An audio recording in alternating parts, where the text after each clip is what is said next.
School का आखिरी दिन। काले गहरे बादलों में बिजली कड़क रही थी। तभी अचानक से तेज तूफान के साथ साथ बारिश होने लगती है और एक स्कूल के अंदर चारों तरफ अंधेरा होता है, जिसमें दो लड़के बहुत तेजी से कॉरिडोर से भागते हुए स्कूल से बाहर निकलने की कोशिश कर रहे होते हैं।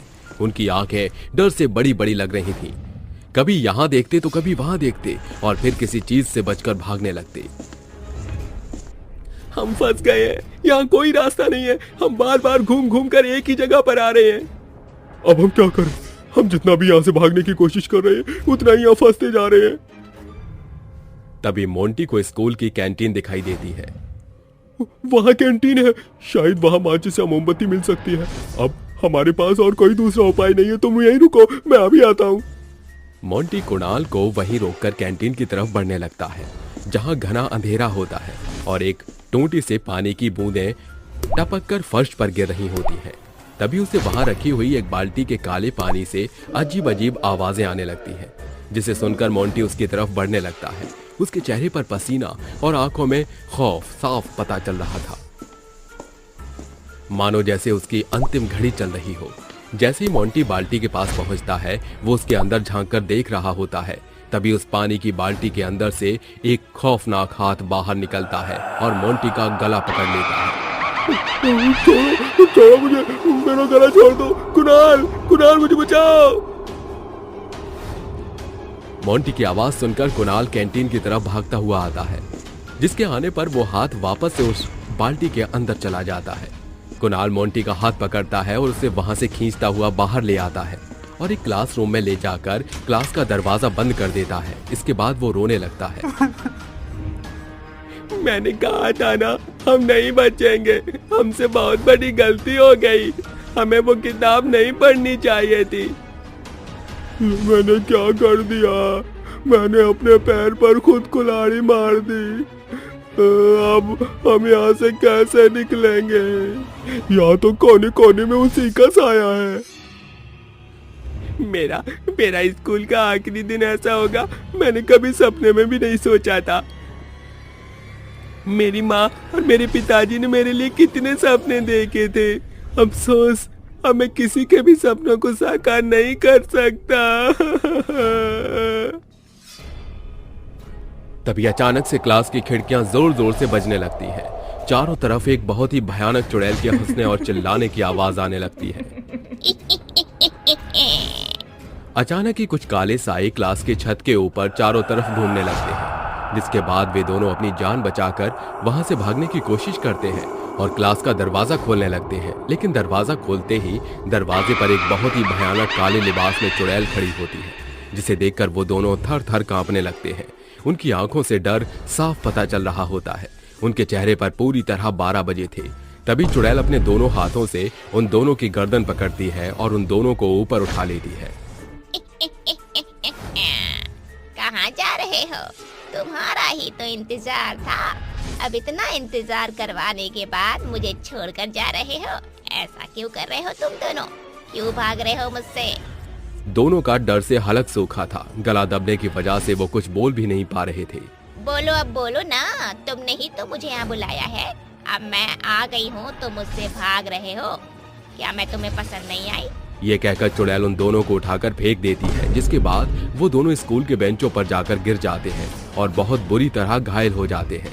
ये देखकर चुड़ैल जोर जोर से हंसने लगती है और अपनी शक्तियों से उन दोनों के शरीर से उनकी आत्मा निकाल लेती है। जैसे ही किताब का आखिरी पन्ना चारों दोस्त पढ़कर किताब को बंद करते हैं, उनमें से एक चिराग नाम का लड़का कहता है, क्या यार, तुझे हमारे स्कूल के आखिरी दिन पर यही किताब पढ़नी थी?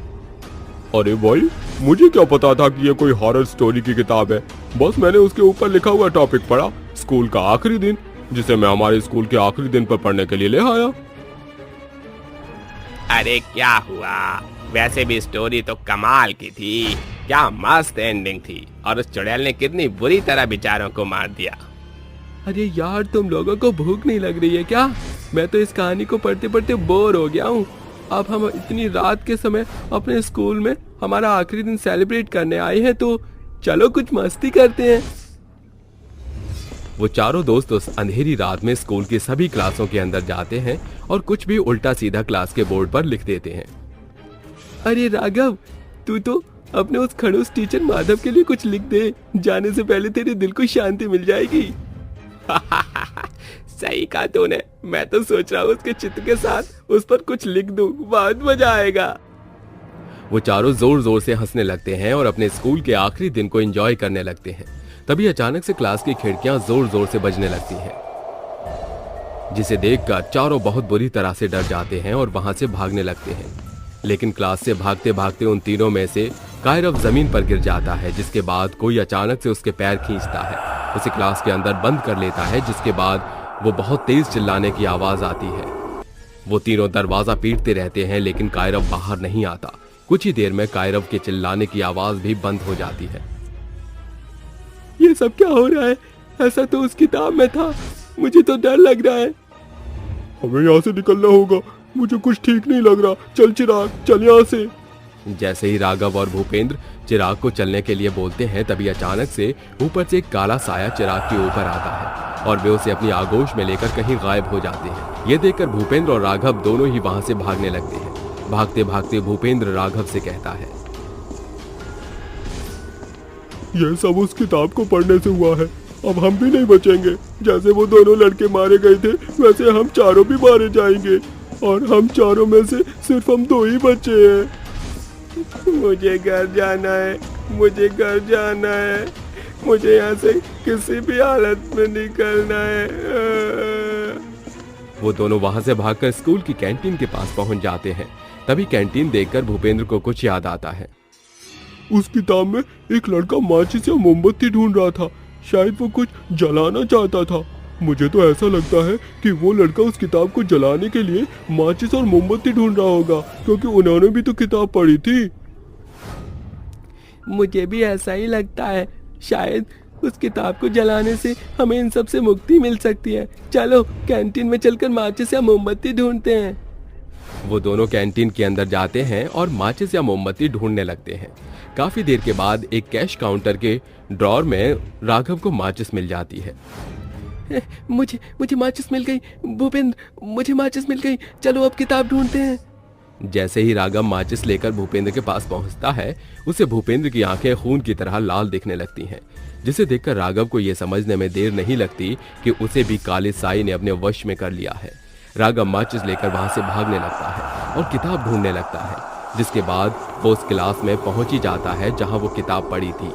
वो उस किताब के पास जाता है और उस किताब को खोलकर उस किताब को जलाने के लिए माचिस जलाता है, लेकिन तभी एक चुड़ैल काले कपड़ों में उसके सामने आकर खड़ी हो जाती है, जिसे देखकर राघव हिम्मत करते हुए कहता है, मैं अपने स्कूल के आखिरी दिन पर मरना नहीं चाहता। ये कहते ही राघव जलती हुई माचिस को किताब के ऊपर डाल देता है, जिसके बाद किताब पूरी तरह जलने लगती है। किताब के जलते ही उसके साथ साथ क्लास की छत पर कई सारे काले साई जलकर राख हो जाते हैं और वो चुड़ैल भी उस किताब के साथ जलकर राख हो जाती है। जिसके बाद राघव एक अकेला अपने दोस्तों में बचकर उस स्कूल से बाहर निकलता है और आगे की पढ़ाई करके अपनी जिंदगी में कामयाब होता है। लेकिन वो बेचारा इस हादसे को अपनी जिंदगी में कभी भूल नहीं पाता, जिस हादसे में उसने अपने दोस्तों को खो दिया। एसी में कोई है। निवान उठो, उठो निवान। क्या हुआ? आधी रात के समय क्यों शोर मचा रही हो? निवान जल्दी उठो, देखो एसी के अंदर से धुआं निकल रहा है। निवान आंखें मलते हुए झट से उठ खड़ा होता है कि कमरे में फैला हुआ एसी का धुआं एकदम से गायब हो जाता है और आहाना कहती है, इस एसी में कोई है जिसे मैं महसूस कर सकती हूँ लेकिन देख नहीं सकती। एसी में कोई कैसे हो सकता है? ज्यादा मत सोचो और सो जाओ। निवान एसी की घटनाओं को तकनीकी खराबी का नाम देकर सो जाता है। अगली सुबह निवान रेडी होकर अपनी शॉप पर चला जाता है और आहाना घर में बिल्कुल अकेली हो जाती है। काम खत्म करके वो अपने कमरे में बैठकर कहती है, आज कुछ ज्यादा ही गर्मी है, एक काम करती हूँ, एसी ऑन कर लेती हूँ। फिर वो एसी ऑन करके आराम से बैठ जाती है। तभी एसी के अंदर से एक आवाज उसके कानों में पड़ती है जो कहती है, आहाना, आहाना। आवाज सुनकर आहाना एसी की तरफ खौफ भरी नजरों से देखते हुए कंपकपाती जुबान से कहती है, कौन है एसी के अंदर? आहाना के कहते ही एसी के अंदर से आ रही आवाज एकदम से बंद हो जाती है और एसी के अंदर से निकल रही गर्म भाप से कमरा पूरी तरह से भर जाता है और अहाना कहती है, ये सब क्या हो रहा है? अचानक से एसी की ठंडी हवा ज्वालामुखी की धधकती लौ में कैसे बदल गई? मेरा पूरा शरीर जलने को हो रहा है। अहाना कंपकपाते हुए हाथों से फोन पर अपने पति निवान का नंबर डायल करके कॉल करके कहती है, हेलो निवान, तुम जल्दी से घर आ जाओ। इस एसी में कोई है जो मुझे मारना चाहता है। ये सुनकर निवान हड़बड़ी के साथ दौड़ते हुए अपनी शॉप से निकल पड़ता है। उधर अहाना के पास भूतिया एसी के प्रकोप से बचकर बाहर निकलने का कोई भी रास्ता नहीं बचा था और अचानक एसी के अंदर से आ रही धधकती हवा बर्फ की तेज गति से पूरे रूम को एकदम ठंडा कर देती है। अहाना का शरीर एकदम ठंडा पड़ने लगता है और सर्दी के कारण उसका शरीर नीला पड़ने लगता है और वो कांपते हुए कहती है, बचाओ मुझे, एसी में कोई है। अहाना की आंखें बंद होने वाली होती हैं कि अचानक से उसे घर के मेन डोर से किसी के अंदर आने की आहट सुनाई देती है, जो कमरे का दरवाजा खटखटाते हुए कहता है, Ahana open the door. Nivan save me. Nivan, मेरा दम घुट रहा है, मुझे सांस नहीं आ रही है, बचाओ। कोई भी और रास्ता न सूझने पर निवान कमरे के दरवाजे को तोड़कर अंदर आ जाता है और अहाना की बुरी अवस्था देखकर चीखते हुए कहता है, oh no, Ahana open your eyes. इसका पूरा शरीर तो एसी की फुल स्पीड की वजह से एकदम ठंडा हो गया है। फिर निवान अहाना को बेड पर लिटाकर उसे ब्लैंकेट से कवर करके सुला देता है और एसी का रिमोट उठाकर एसी को बंद कर देता है। तकरीबन 2 घंटे बाद अहाना को होश आता है तो वो निवान के गले लगकर कहती है, निवान, इस एसी को डिस्ट्रॉय कर दो। मुझे ये एसी इस घर में किसी कोने में भी नहीं चाहिए। अहाना हुआ क्या है? इस एसी में कोई है, मेरा यकीन करो। कोई नहीं है एसी में, ये सब सिर्फ तुम्हारे मन का वहम है। जब से ये एसी यहाँ आया है तब से अजीबोगरीब घटना हो रही है। हमें ये एसी यहाँ लाना ही नहीं चाहिए था। कल इसके अंदर से आधी रात में धुआं निकलने लगा और आज एसी की रफ्तार धधकती ज्वालामुखी की भट्टी की जैसे हो गई थी और अगले ही पल एसी का तापमान 0 डिग्री जितना ठंडा हो गया था। अगर तुम वक्त रहते आज नहीं आते तो ये भूतिया एसी मेरी जान ले लेता। अहाना, अक्सर इलेक्ट्रॉनिक से चलने वाली चीजों में खराबी आ जाती है, हो सकता है एसी खराब हो गया हो। इस एसी में कोई है, यकीन मानो, कोई अदृश्य शक्ति जो एसी के द्वारा हड़कंप मचा रही है। अगर सचमुच एसी में कोई है तो आज पता लग जाएगा। मैंने एसी की सर्विसिंग के लिए सर्विस वाले को बुलाया है। रात के 8 बजे 2 युवक उनके घर आकर कहते हैं, सॉरी सर, हमें आने में जरा सी देरी हो गई। Okay it's fine, please check this AC. Rehan सीढ़ी की मदद से एसी को अच्छी तरह चेक करके कहता है, इस एसी में कोई दिक्कत नहीं। सुन लिया आना? आप एक बार और चेक करिए। मैम, वो अच्छे से ही चेक करके कह रहा है, 10 साल का तजुर्बा है, वो जो कहता है वो सही होता है। रिलैक्स यार, एक बार और कर लेता हूँ, कोई नहीं। रेहान जैसे ही एसी को फिर से छूता है उसे एसी से झन्नाटेदार करंट लगता है और एसी के अंदर से एक खौफनाक आवाज उसके कानों में गूंजती है, रेहान रेहान। आवाज सुनकर उसके रोंगटे खड़े हो जाते हैं और चेहरा पसीने से भर जाता है। फिर राज कहता है, क्या हुआ रेहान, तू डरा हुआ क्यों लग रहा है? एसी में कोई है, किसी ने अंदर से मेरा नाम पुकारा। इसके आगे रेहान कुछ कहता कि अचानक एसी के अंदर से 2 हाथ बाहर निकलकर उसे अंदर खींच लेते हैं और एक डरावनी हंसी की गूंज कमरे के चारों तरफ फैल जाती है। मरोगे, तुम सब मरोगे। ये कैसी भूतिया एसी है जो लोगों को निकलती है? राज अपनी जान बचाकर भाग निकलता है और अचानक बिजली कट जाती है। फिर एसी अपने आप चलने लगता है। फिर निवान कहता है, ये एसी बिना बिजली के कैसे चल रहा है? तुमने सच कहा था, एसी में कोई है। कौन है इस एसी में जो हमें मारना चाहता है? उसके कहते ही एसी के अंदर से एक खौफनाक चुड़ैल बाहर निकलकर उसके सामने खड़ी होकर हंसते हुए कहती है, पहचाना मुझे? इतनी जल्दी भूल भी कैसे सकते हो? तुम वापस नहीं आ सकती। हमने तो तुम्हें मार डाला था और मैं लौट आई हूँ और अब तुम मरोगे। नहीं, ऐसा मत करो अनु। निवान, हमें वो गलती नहीं करनी चाहिए थी। अनु की शादी निवान से हुई थी। दोनों की शादीशुदा जिंदगी काफी खुशहाल गुजर रही थी। दोनों के बीच काफी बेशुमार प्यार था। एक दिन अनु की छोटी बहन अहाना उसके घर आई और अनु से कहने लगी, निवान, देखो तो जरा दरवाजे पर कौन है। वो जैसे ही दरवाजा खोलता है उसके सामने अहाना होती है जो कहती है, हेलो जीजू।